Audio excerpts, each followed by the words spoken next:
radio, newer television. Welcome to the Kanavos Show, everyone. We have a special show for you tonight. It is the Nautilus Book Award panel. And our three panelists are all Nautilus Book Award winners, and so am I, your host. And so that makes it a very special show indeed. For those of you who are unfamiliar with the Nautilus Book Awards, it is an annual accolade of books in the genre of social and environmental justice. It was established in the U.S. in 1998, and it is considered a major book award and has been conferred to prominent authors including His Holiness, the Dalai Lama, Deepak Chopra, Charles, Prince of Wales, and Desmond Tutu, to name just a few. So our expert panel of guests are all recent Nautilus Book Award winners. Dr. Pia Orleane is the winner of the 2018 Nautilus Gold Award for Women's Literature for her book Sacred Retreat, Using Natural Cycles to Recharge Your Life. Dr. Orleane is also the recipient of an international award from Saybrook University for her research on the importance of natural cycles for life. She travels the world giving talks on the value of the divine feminine and natural cycles. She lives in Europe. Dr. Jude Currivan is from Wiltshire, England, and the author of Cosmic Hologram, and information at the center of creation. So it's in-formation, which won the 2017 Nautilus Silver Award in Science. Dr. Currivan is a cosmologist, planetary healer, and futurist. She was previously one of the most senior businesswomen in the UK as CFO and on the executive boards of two major international companies. She has a master's degree in physics from Oxford University, specializing in quantum physics and cosmology, and a doctorate in archaeology from the University of Reading in the UK, and she on researching ancient cosmologies. She's a member of the Evolutionary Leaders Circle, and Dr. Robert Atkinson is also one of the Evolutionary Leaders Circles, and he's a recognized authority on life story interviewing, personal myth-making, and soul-making. His PhD is from the University of Pennsylvania in cross-cultural human development. He's also completed a postdoctoral research fellowship at the University of Chicago. Dr. Atkinson is also Professor Atkinson at the University of Southern Maine. His most recent book, The Story of Our Time, From Duality to Interconnectedness to Oneness, is a 2017 Nautilus Book Award winner. Welcome to the panel, everyone. We're so glad you're here. Thank you, Kat. Thank you. So let's start with you, Pia. How would you summarize your book? My book is about helping people to find their way back to nature, because we are nature beings. We have separated ourselves from nature by delving deeper and deeper into the technological world. And what we don't realize is that we have short-circuited our own evolution by involving ourselves with too much technology and not enough nature. So the book is about showing how natural cycles are important to all of our lives and how we need to learn not to focus just on progress, but to focus also on rest and retreat so that we can rebalance ourselves throughout our entire lives. You know, this is a message I've been hearing in a lot of books and a lot of authors I've been interviewing, how, you know, we have advanced to in the world of technology, but our sociology needs are not necessarily being met by that. And so there are a lot of books showing us how to get back to the basics of being a human and human interaction with ourselves, with our inner selves as well. So how can we find you? My website is just my name, Pia Orleane, PIAORLEANE.com. You can find me there, and I'm happy to offer whatever I can share with the world on helping us become more balanced. Thank you. So, Jude, same question to you. How would you summarize your book? Well, Kat, our beliefs drive our behaviours, and our beliefs of reality have been fragmented for a very long time. So what my book does is bring the latest evidence, I hope is a game changer, to converge science with spirituality, to show that although reality is real, separation is a myth. And as Bob talks about, ultimately, to remember that reality is unified. Ultimately, everything is interconnected. And more fundamentally, everything is ultimately one.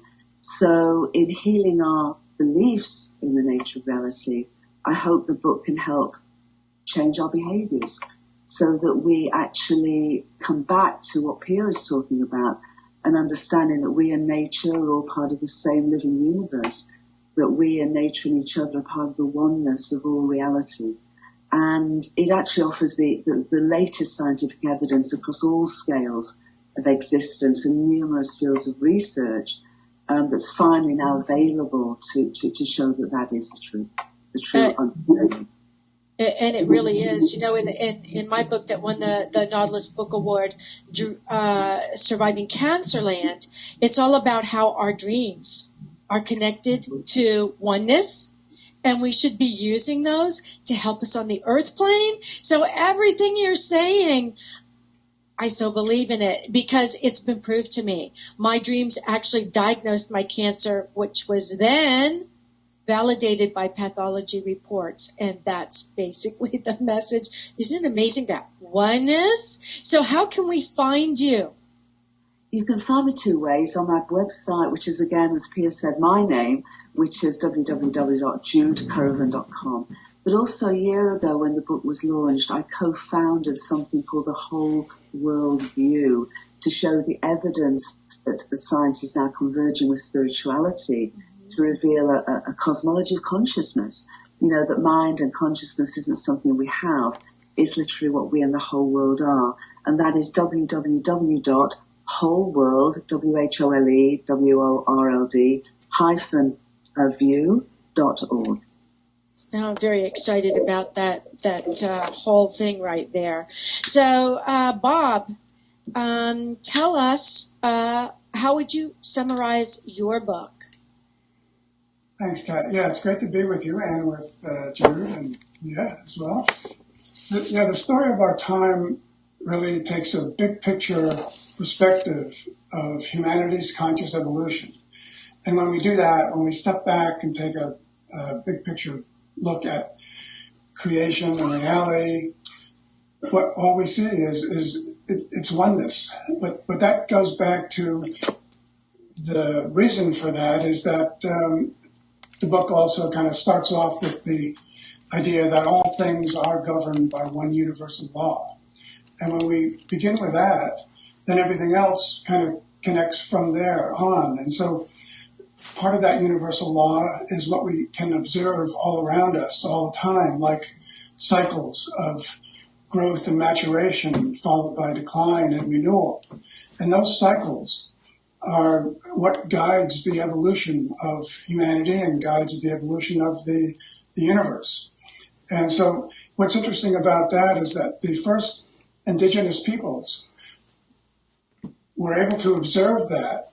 And, you know, they were living it, they observed it, and they incorporated those natural patterns of those cycles into their rites of passage. And they lived by those natural cycles throughout their lives.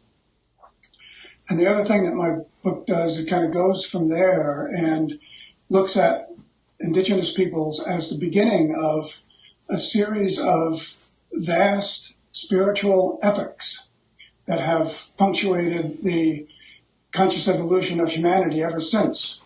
And so we have, and that process of a series of spiritual ethics has also been characterized by the same pattern of growth, maturity, decline, and renewal.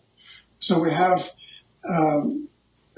all the world's major prophets like Krishna, Abraham, Moses, Zoroaster, Buddha, Jesus, Muhammad, and Baha'u'llah, the founder of the Baha'i faith in the mid-19th century.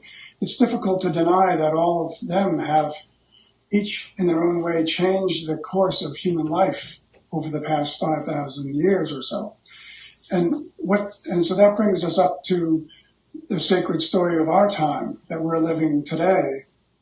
And it's all about the death of old systems that divide us and the birth of a global community that will unite us.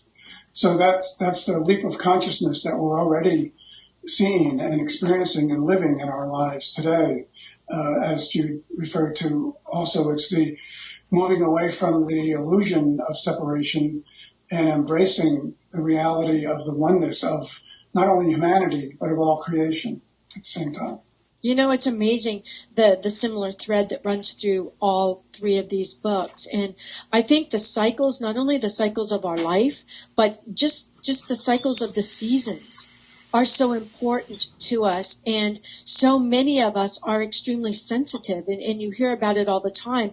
People who become depressed during the winter. And it's actually during the winter cycle, the winter solstice, that most people, our ancient indigenous people, would become more slow. They would slow down in what they were doing because the light was less during the day. And so now to counteract that, they take pharmaceuticals, instead of embracing it and going with it and saying, this is normal. They take pharmaceuticals to actually work against what is naturally in their body.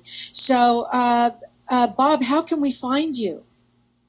Same way, the quickest way is go to my website, www.robertatkinson.net. Thank you. And for all of you people right now watching on Facebook Live, if you look down in the posts, you will see their websites. I posted it 5 minutes before the show, so you can see them. You can click on them if you want to go there, and you can get to their books from their websites as well, because I know some of you do download the books during the show, and that's great. So, we talked about your different books, and they're amazing, the thread that runs through them, which is such an important thread. So I'm going to ask you, what do your book's message mean for us in our everyday lives right now, especially concerning our relationships, because that's really what runs our lives. We are dependent to a degree on our relationships for happiness and fulfillment. So let's start with you, Pia. How can you answer that question? Well, I would refer to what Jude said a few moments ago about our belief systems. We are living in a patriarchal governed society, and that governs everything that we believe. And in order to make changes, we have to look at our belief systems about the world that we are creating through what we do. The relationship issue is huge because there's a tremendous amount of tension between the genders, and often it is a reflection of patriarchal values. So to change that, to begin to look at our beliefs about what do we believe, we have to look at how we return to nature, and that we are part of nature, and that we are all one. We're one drop individually in a huge ocean of togetherness, of oneness, which goes right along with what Jude was talking about. That's key in my book, to understand that, rather than looking at each other through a dualistic perspective that shows male versus female, any kind of opposition that we can come up with. When you start looking at relationships in terms of cycles and that we are natural beings, you begin to understand the ebb and flow of how to relate to one another. And the study that I did in my research, I had husbands who were saying, thank you for teaching me about this, because now I know why my wife has been mad at me for 17 years. Or thank you for sharing this with me, because we're getting along so much better. I have actually statistically significant information from my research that proves that when you start honoring cycles of life, which women have biologically, naturally, but men have them too, they're just not recognized. When we start honoring that and paying attention to it, our rate in the relationships improve dramatically. And we're related to everything, not just husband, wives, girlfriend, boyfriend, friends, employer, employee. We're also related to Earth. And that relationship needs to heal also. I so agree. So, Jude, same question. What does the book's message mean for us in our everyday lives, but especially our relationships? Well, it shows the evidence, as Pia said, it shows the scientific evidence that we really are interrelated. You know, our hearts tell us, we know at that deep level that we are. But so far, the mainstream scientific paradigm has said, no, everything's separate, and the only realm is the materialistic, the materialistic realm, and it's a world of separation. That's now being turned completely on its head. So science is finally coming to the same conclusion, really, that spiritual traditions, indigenous traditions, have understood for millennia of this profound, not just interconnectedness, but actually the appearance of our universe, the energy, matter, and space-time of our universe emerges from deeper causative realms of consciousness. That literally, as I mentioned earlier, that mind and consciousness aren't something we have, it's what we and the whole world are. So in that sense, we are not just profoundly interconnected, but we actually all are droplets of the ocean of reality. And when we look at each other, instead of seeing something separate, perhaps we can start to perceive and experience and embody unity and diversity, because unity isn't uniformity. Unity and oneness is radical diversity. Our universe exists to evolve, which is what I talk about in my book. So in that sense, we are part of its evolutionary impulse to become ever more aware of who we are and who each other is. And from our apparent separation, which is non-duality expressed as duality, we can learn and we can grow. And as Pia and Bob both say, being with nature, actually immersing ourselves in the natural cycles. We are microcosmic co-creators of this exquisite universe of cycles and spirals and interconnectedness. And when we re-immerse ourselves in this living, evolving, wondrous universe, what an adventure it is. We come home. We literally come home to heaven on Mother Earth. Oh, I agree. And, you're the only other person I know of who I've ever heard speak of this ocean. I talk about these droplets as the ocean of gnosis. That's where our essence returns to and came from. And so we all belong to this ocean of gnosis. And people have said to me, well, what is that? And, I don't want to go into that here, but we're on the same wavelength. So, Bob, same question to you. How does your book's message, what does it mean for us in our everyday lives, but especially our relationships?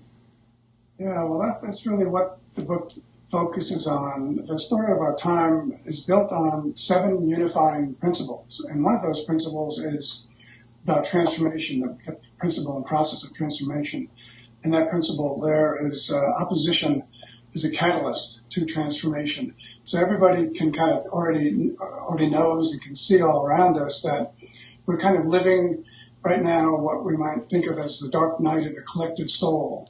And the thing about that, though, is that it's only the middle part of the process that results in a new birth. And that's where we're headed, a new birth. So getting back to the idea of the spiritual epics and being at the beginning, and going back to one of our favorite metaphors here, we're really in a spiritual springtime of remaking the world. And we're at the very early stages of that. And at the same time, we're also seeing the end of the long winter, in that sense. So it's about what is needed now, and that whole process is really also at the same time leading us toward an age-old vision and promise of peace on earth. And that's only going to come, though, when we, and this is kind of what the book talks about as well, that peace is not possible without oneness, and oneness is not possible without unity, and unity is not possible without justice. So there's a whole process involved, and wherever we are at whatever step of those processes, the really important thing is that in our time, it's important for us to remember every moment of our lives that the influence of unity and love are the greatest that they've ever been in our whole conscious evolution. And that because of that, the most important work today is work across boundaries, across differences. And if we can keep that in mind, and if we can join hands across differences, that'll be putting love in action as a sacred activism of our time. I love that. I love that. So, we're coming to the end of the show, and I have a question for you that is not necessarily about your book, but more about how you responded when you heard that you were a Nautilus Book Awards winner. So let's start with you, Pia. How were you told that you had won the Nautilus Award, and what was your immediate reaction? I received an email, which is how I learned about it, and my immediate reaction was, thank goodness, now this information will get out to the world because I really want to help the world to evolve. So it was more of a joy that people were finally going to be able to hear my ideas that would help change what's wrong in our society, in our culture, in our relationship. I want to see positive change, and to know that I can be a part of making a difference with that was very joyful for me. Great. And so same question to you, Jude. How were you told, and what did you feel when you heard it? Well, like Pia, I got an email and went, yay! For the same reason. I think all of us, Bob, Pia and myself, write because the books write us, and they write us really in service to what's flowing through the possibility for humanity now. Mm-hmm. So I sense all three of us, and you too, Kat, we're all in service of something that we feel is bigger than ourselves. Mm-hmm. And it's this pivotal moment. It's this pivotal moment not just for humanity, but, for humanity and Gaia, our beloved Mother Earth, and all her children. Our fragmented perspectives have driven our dysfunctional behaviours and brought us really to the edge of catastrophe. It's an opportunity, I think, now, in our different ways, but in very complementary ways, to be in service to some form of healing. Healing our understanding of reality and healing our relationships with ourselves, with each other, with our Mother Earth, and with all her children. So it was a yes, because we're all in service to this. This is why I'm here. Yes. And Bob, same question to you. How did you find out, and what was your immediate reaction? Yeah, same thing. Email, and that was the greatest surprise and confirmation that I've gotten in years. I mean, after you put like 20 years, in my case, 20 years into writing a book, living it, and then trying to write it and express it the way that other people might be able to relate to it and use it. It was a tremendous, joyful confirmation, and so I feel exactly the same way, both Pia and Jude. It's a way for it's a confirmation that allows us to continue to be of service in what we've been able to do as a writer and author. Thank you. I'm hoping you have your books at hand to hold up. I'm going to start with Jude because I saw her book right behind her over her shoulder. So Jude, will you hold your book up for us, and that'll give the other two authors a chance to grab their books, to be able to hold them up next to their faces and let everybody see them? There you go. Okay, you're gonna have to talk a little bit, Jude, so we get you on the screen. We've still got Bob here. Okay, well, the book's The Cosmic Hologram. Yes. Information at the center of creation.